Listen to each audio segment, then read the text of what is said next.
Hi everyone, thanks so much for coming back to the channel. I do appreciate taking the time to watch these videos as always. So whilst I was on staycation and looking at Nick Burnham's boat in Torquay, which seems to have been a bit of a ratings winner for my channel, I did say at the end of that video that I would be doing a video to talk about the fact that my first full year of boat ownership, my first ever boat actually, is coming to an end. So this video is going to be talking about the total cost of ownership that I've experienced. So before I kind of come over here to do the video, I thought I'd take another look at Nick Burnham's video, looking at the same kind of costs. And hopefully you'll see from this video, pretty much what Nick Burnham has said, the costs vary massively depending on what boat you've got, what kind of engine you've got, where you moor it. So hopefully any of you boat virgins out there that want to get into boating, you'll find, again, the variation is huge. So don't be put off the fact that some of the figures seem quite high between Nick's video, my video, and any other videos you might look at on YouTube. So I'm over the boat, where a better place to do it. I've got my cup of coffee, and so we can kick off. I should start by saying though that I have had quite a large expense in the past month on the boat, but it's more from a safety perspective. So as you know about my boat anyway, it's got a 150 horsepower Suzuki outboard. It's got very low hours on it. I tend to do my boating in the Thames, so it's quite a heavy, busy shipping lane as well.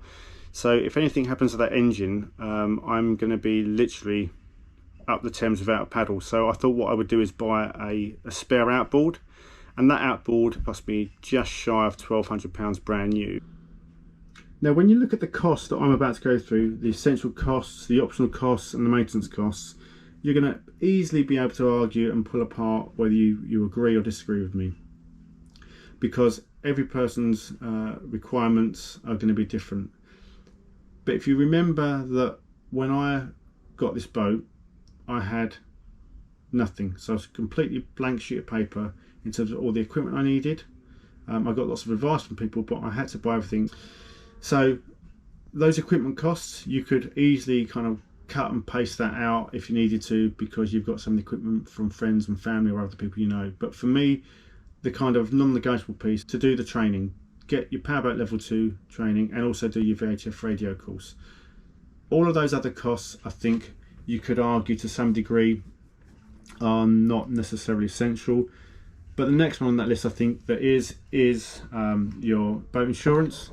Now when you look at the optional costs, for me, I don't have the luxury of having a big SUV with a towing hook or a massive trailer, or indeed sufficient space to store the boat off the water, outside of a marina or anything like that. So for me, the only place I could ever have the boat is at a marina. But as Nick Burnham said in his video, the cost of having a mooring at marinas can vary massively. So on his council side run of Torquay Marina, he's paying just over £2,000 a year for his mooring. If you look at my mooring, and I'll just spin the camera around now so you can have a look, you can see that my moorings are wooden jetties, but you do get what you pay for. So I don't have any electricity out on these moorings. The only thing I do get actually is running water, so that I can flush the engine through each time I come back. Now when we look at things like maintenance, as Nick Burnham said in his video, he pays over £1,000 a year to have the main Volvo dealer service his boat, so that it's all using original parts and stuff. I use a local specialist to service my Suzuki engine, and he uses all Suzuki parts, but as you can see, the costs of £353 are massively cheaper than what Nick's paying for his main dealer Volvo service. So again, depending on what engine you've got, and if you can get a local specialist that still uses actual genuine parts, you can save a lot of money on servicing as well. So again, the cost can vary depending on where you are and the availability of those specialists. So look, I hope that's been helpful for you folks. I think, say, Nick Burnham, I'm not hero worshipping here, but I think he said it very well in his video, that the costs vary massively. And I think looking at my costs compared to his, massively different again. So don't be afraid to take the plunge when you're buying your first boat. The cost will vary massively depending on lots of factors: boat size, age, engine type, experience, all that kind of malarkey.